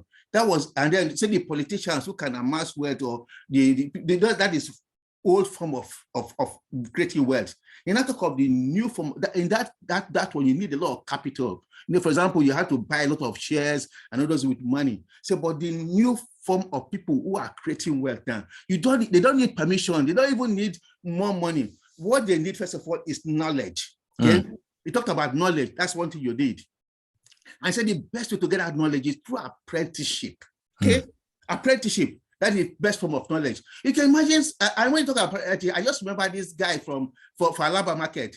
The guy just finished primary 6. The mother doesn't have money he doesn't have money, to send the guy to college. It's okay. Go and meet your uncle in Alaba Market, and the guy will start selling spare parts. He will be learning something under the guy. He just learning the parts, just selling the spare parts, knows all the price, know where thing is coming from. After 3 years or 4 years, they made him, they will make him open a shop for him. But you see that guy, he has the skill now. Yeah. You can go and meet your guy, say, look, borrow me this money. I have things, spare parts in Italy. I bring them here, I sell, I give you the money. And they will give you because he has the specialized knowledge. Then you build credibility. You build credibility. You get the first time, you give him money, he buys, he sells, and then he gives you your money back. You go the second time. By the time the third time, in fact, the banks will even be telling you to come and collect money. You have good credibility. Your cash flow is okay. You collect money, you pay back. So you have skill. Now, how does the internet come in? You say with the internet, the leverage now is this. You might not have the money, but once you have the skill, coding, comes in. You have the skill. Then you can do something. One, you talk of Joe Rogan. Just imagine, Joe Rogan has one skill. They pay him $100 million. Podcasting. You see, that is it now. So you come up with a podcast that people really love, and that people advertise through that one, reaching massive people. Yeah. And start making money. Yeah. You start making money. So you see, can imagine what does he have? He just have that skill. That's right. It will be natural skill of communication. Yeah. Specialized skill on how to do the technical things about it. And then that is it. So that is, and you talk about it for the coding. You look at people like, and definitely, if you look at the businesses that are really making big money now, they don't have physical assets. Facebook, Amazon, They don't have fiscal Uber. They don't have fiscal access.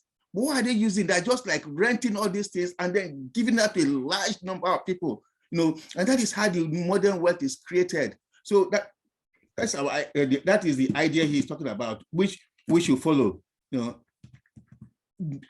Doing things without permission, getting the specialized knowledge. So one of the knowledge you talked about is selling. Selling is a skill. So if you can sell very well, you can create that wealth.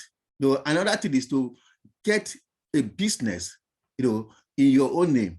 Get a business, get something in your own name that has credibility. So you take the risk, form something, you can sell that thing very well. It could be information, and he said the best way of information and the best way of doing it now is maybe if you have a book.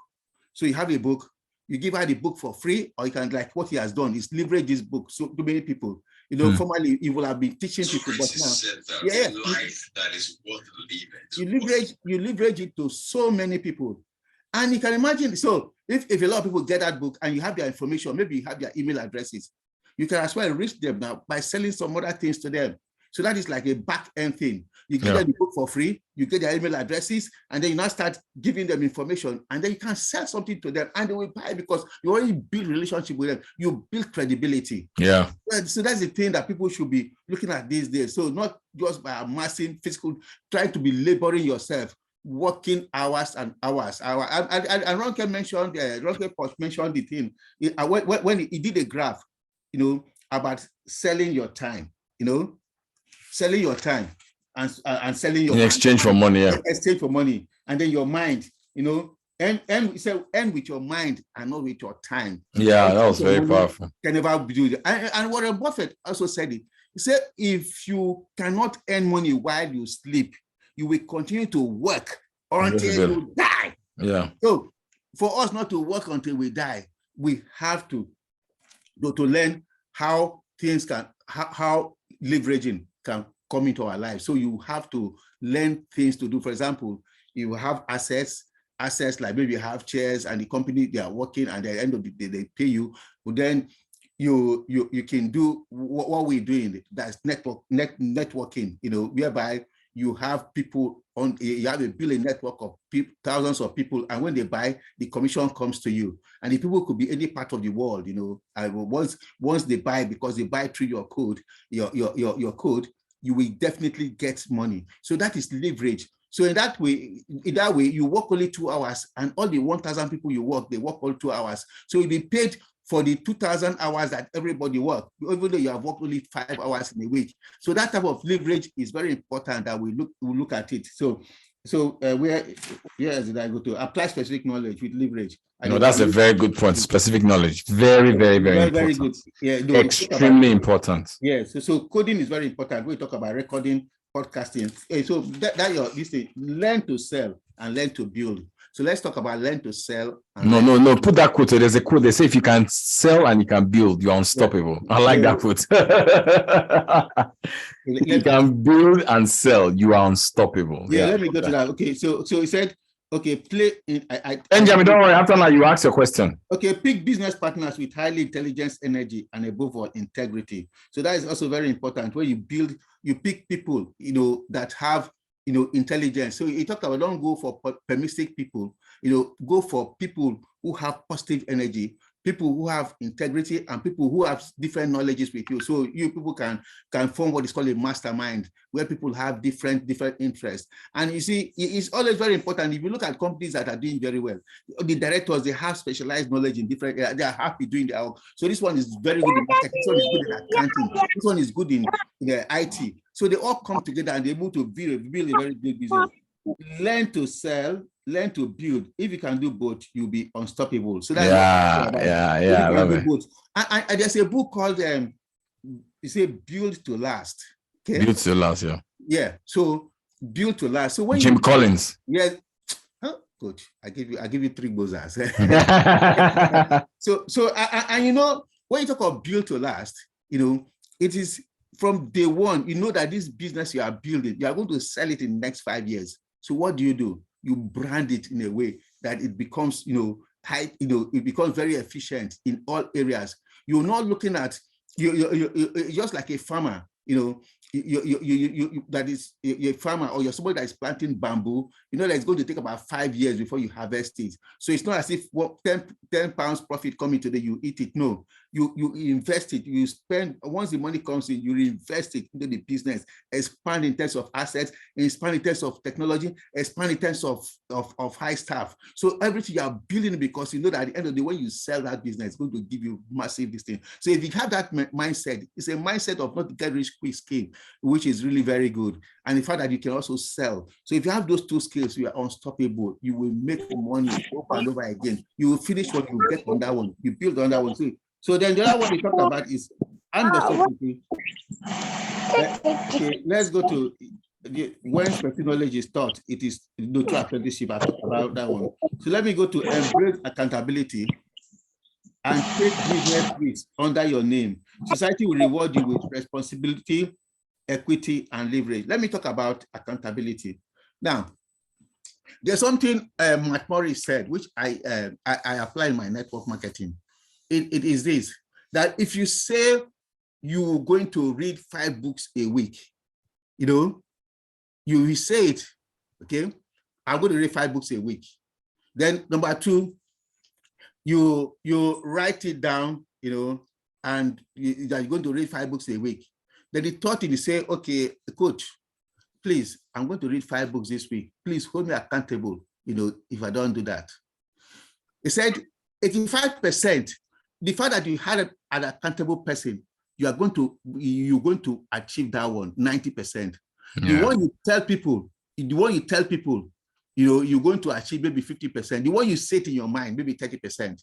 So from that time, I knew that accountability is very important. Whatever I want to do, I have to have it. I say, okay, at this week, I want to make 30 calls. And you have an accountability partner. You know that by Saturday, you're going to tell the person how many calls you made. It will ginger you and push. So that is why companies that are doing very well, they have the people that are accountable. Look at people like Warren Buffett, who have in control of so many companies and directors and accountable to them, and his judgment in terms of investment, has to be accountable to the board. They have very good work. They make plenty of money because people respect them. If Warren Buffett said, look, invest in that company, people will go because they know he has very good judgment skill over time. So accountability is very, very important. They say they talk about give me a liver long enough and a place to stand, and I will move the air. That's achievement is. Fortunes require leverage. Business leverage comes from capital, people, product. Okay, let's talk about that one. Okay. Now, said the leverage of business, it comes from, first of all, you say capital. No, capital. Very important. Now look at it this way. And the example he gave was that of an estate, somebody who works in an estate agency, because it doesn't have capital. So all it does is that he will just go and inspect building. You know the way for they inspect houses in UK. They just okay, you are a staff there. Okay, somebody is coming to buy the house. Go open the door, let him inspect the place. You call the owner of the house, or you call the person there now who is about to move. So the person go and they pay you for your time. Now, if that is why, because you don't have capital. If you have capital, what you do is that you buy property. You buy a property. You rent it out, you get some money. But then now look at where knowledge comes in now. And then, okay, if you learn some things about developing, and then you now buy, you now have capital and you have some certain skills about property development. So what you do is that you can, buy a very big, maybe a church building that is not being used, and then you demolish it, and then you now build block of flats there. Okay, so that block of flats, people come to rent it. You make more money because you have the capital and you have specialized knowledge on how to coordinate that thing.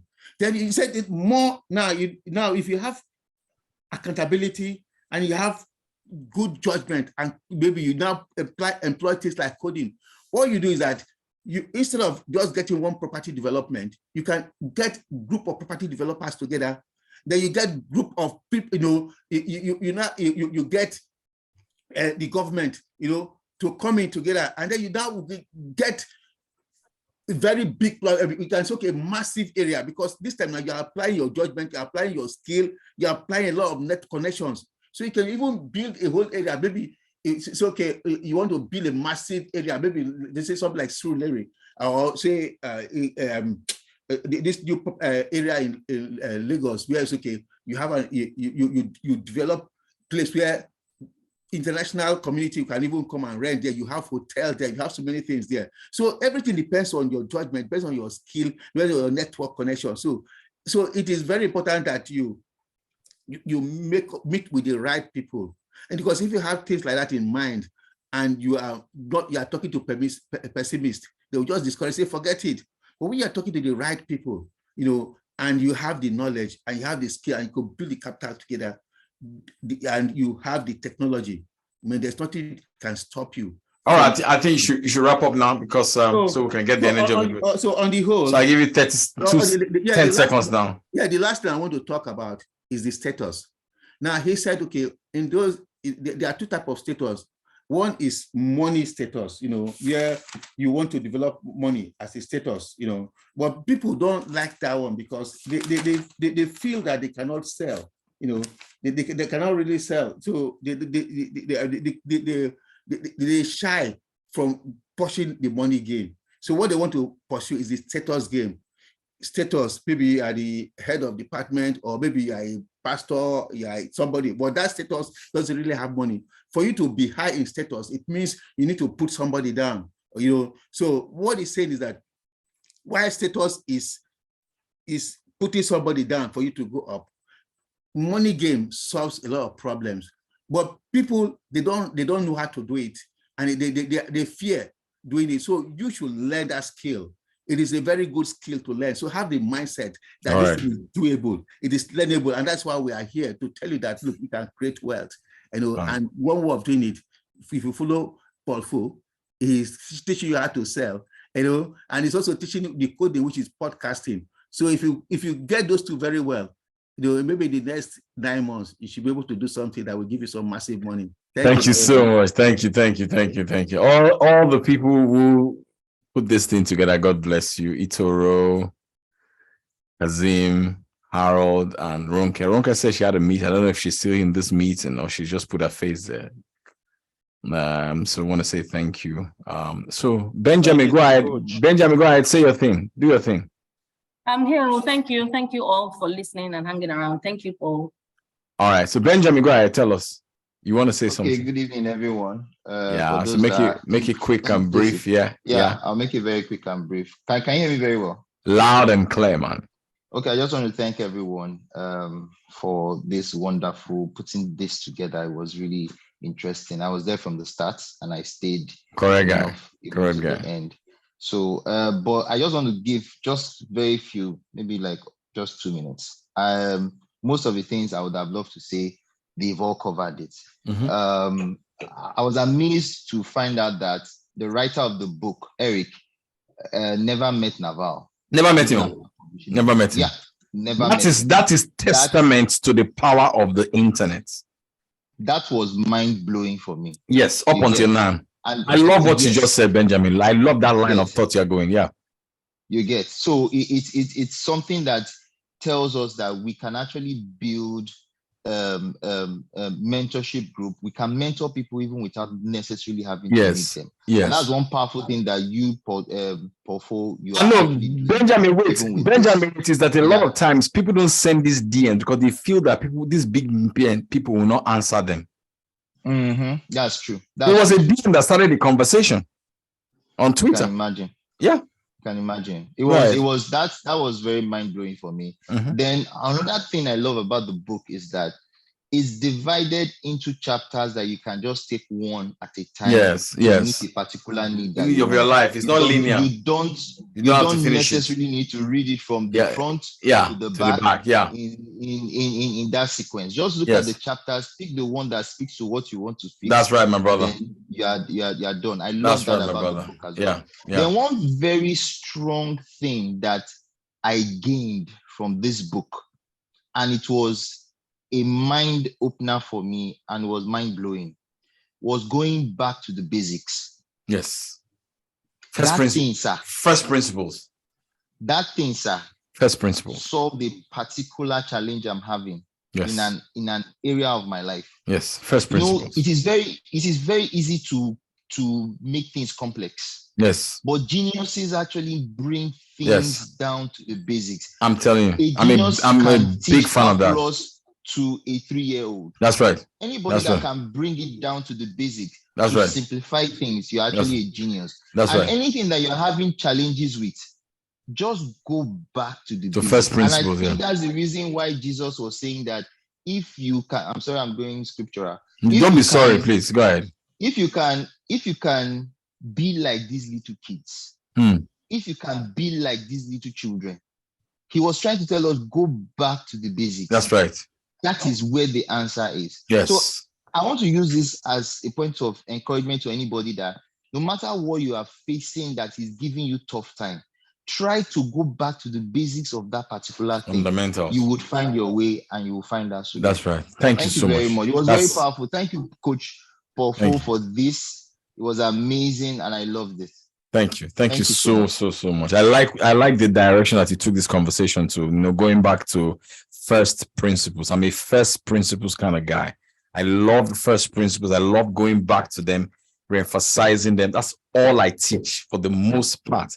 I don't like this shiny object syndrome. Go back to the first principles. Taiwo, go ahead. And the first principles are not sexy. They are not sexy. You know what I started doing? You know what I started doing now? When I wake up in the morning, I usually don't make my bed. I just jump out of the bed. But now, I just do simple fundamentals. I make my bed. At least I make my part of it. I made the first wake up for my whole house. I just jump. Yeah. The empire is here. I like your energy, Coach. I like your energy. Can you hear me? Can you hear me? Yes, I can hear you. Go ahead.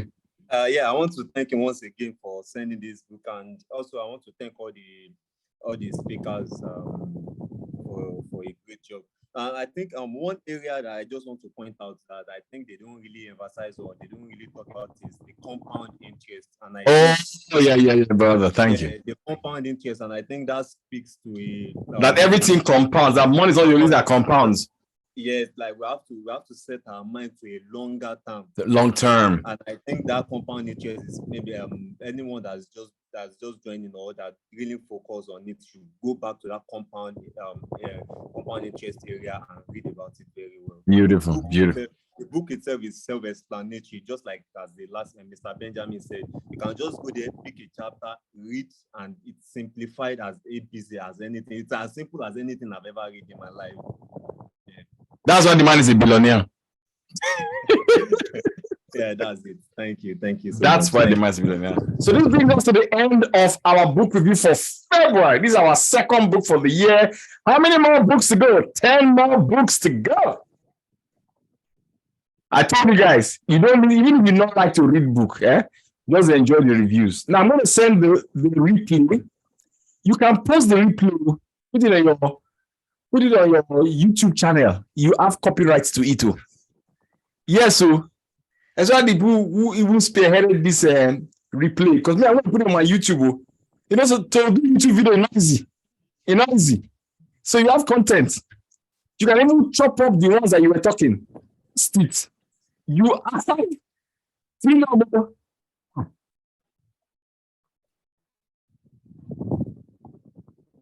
I don't have to finish you. Next book or podcast, if you are going to review a podcast, it's going to be over 1 hour, 2 hour podcast.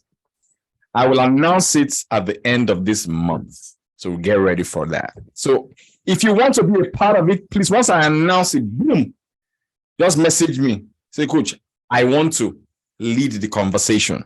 You are permitted. All the people that you saw here, so they asked for it. Did I miss any of you? No. All of them said, I want to lead the conversation. And that's it. Just Life is seals. Now, so let us pray. Father, in the name of Jesus, I thank you for everybody that came for this meeting tonight and those who couldn't make it for some reason or the other. I pray for their businesses. I pray for their families. I declare peace in their homes in the name of Jesus. I come again. There's been a spirit of violence in Africa too much. They just killed 2 people that I know in South Africa. The last one's death really pained me. It was a drive-by shoot. His name is Tebile. He was a celebrity chef in South Africa. I was so hurt. They just killed this young rapper called Aka, aka. The spirit of violence in South Africa is something that one day I was in South Africa, I was in Pretoria. I was supposed to stay in South Africa for like a week. I felt some people came to see me in my hotel room. When they left, I felt such weight of violence. I bought the ticket the next day I left. My for sure, I said, I'm coming back. I bought a ticket the next day I left. They will kill anyhow for that place. Right now, they're burning some places, some banks in Nigeria. We come against every spirit of violence in the name of the Lord Jesus that cuts off the lives of young people and prevents them from becoming all that God has called them to be. We bind it in the name of the Lord Jesus Christ of Nazareth. I declare over you, everybody here, when there's violence in the front, you'll be at the back. When there's violence at the back, you'll be at the front. You will make the right judgment call in the name of Jesus Christ. If your spirit says to you, don't do it, you will obey that command in your spirit. So shall it be. Let me give you a scripture. The Bible says that you will call forth a nation that you don't know, and a nation that you don't know will answer you because of the Lord your God.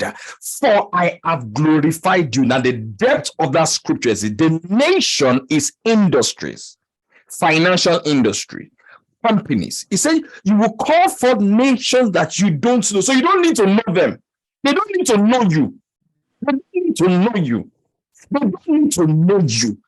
Just call it forth for nations that you don't know will answer you. Let me give you, as I speak, there's a company in Dubai that's calling me right now to do work for their people. Even though it's Zoom, it's a big company. You know why? Because when I wake up every morning, I declare, I do sales training in Dubai. I do sales training in London. You will confront a nation that you don't know.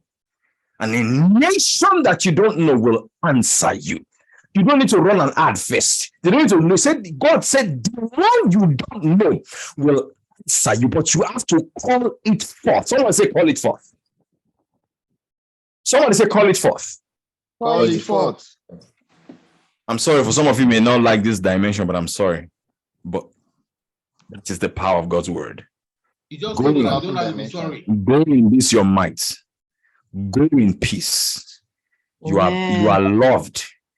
God loved you so much, he died for you. You are essential to him. You are important to him. Today I was walking around. I went to fix my car. I was declaring, I am vital to God. You are vital to his plan and purpose on the earth. You are not an ordinary child. But when Moses was born, scripture declared that he is not an ordinary child. The day your papa born you, the day your mama born you, your mama not open her mouth and say, this is an ordinary pikin. You are not an ordinary child.